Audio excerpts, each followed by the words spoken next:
আসসালামু আলাইকুম। Lithium banks বিডির পক্ষ থেকে আজকের ভিডিওতে আপনাদের স্বাগতম। স্ক্রিনে দেখা এটি হচ্ছে এনারন 48 ভোল্ট 6200 ওয়াট। এটি আমাদের প্রথম দিকের একটি ইনভার্টার। এটির বয়স প্রায় 2 বছর হয়েছে। 2 বছরের মধ্যে কোনো হয়নি। ক্লায়েন্ট সাহেব এখানে সার্কিটের পাশে উনি নিজে নিজে 2টা ফ্যান যুক্ত করছেন, নিজের মতো করে মডিফিকেশন করছেন। দেখা যাচ্ছে এটা ব্যাটারি শর্ট। এই ইনভার্টারটি এই প্রথম আমাদের কাছে পাঠাইছে উনি।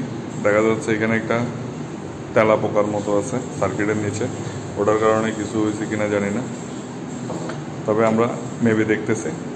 যেহেতু ব্যাটারি শর্ট, তো আমরা জানি যে ইনপুটের ছোটো মসফেট, এই যে দেখতে পাচ্ছেন ব্যাটারি শর্ট, আমরা ব্যাটারি থেকে একটা বাল্ব দিয়ে লাইন দিচ্ছি, তাহলে ইনপুটের ছোটো মসফেট এবং আউটপুট দুটোটাই যাবে। এখানে দেখেন আউটপুটের মসফেট হচ্ছে 60T60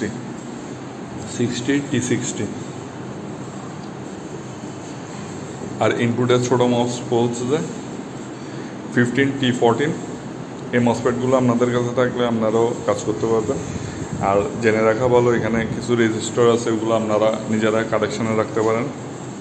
10 আরও, 20 আরও, 47 আরও, এই ধরনের পার্টস যদি আপনার কাছে থাকে, যে কেউ করতে হবে। তবে সবচেয়ে ভালো হয় কি, আপনার পার্টসগুলো একটু চেক করে নেওয়া। এইখানে যখন মসফেট যাবে, সাথে আশেপাশে 2-3টা রেজিস্টর ক্যাপাসিটি যেগুলো আছে ওগুলো একটু চেক করে দেখতে হবে। কোনো শর্ট থাকলে আবার পুরোটাই যাবে।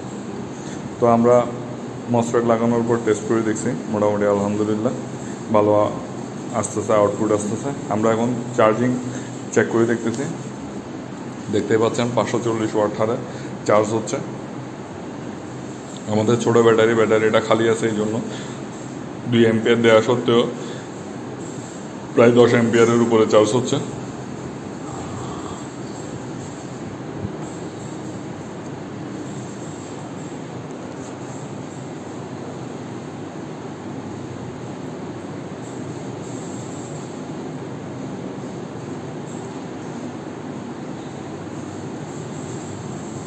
এরপর আমরা সোলার সেকশনটাও চেক করে দেখব।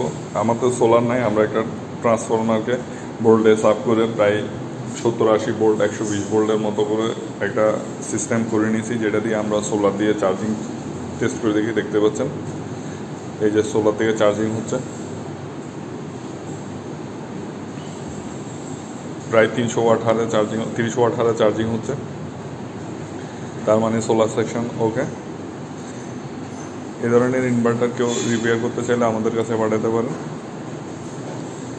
আমাদের কাছে পাঠানোর জন্য ফেসবুক পেজ অথবা ইউটিউব চ্যানেলে যোগাযোগ করতে পারেন। ধন্যবাদ সবাইকে।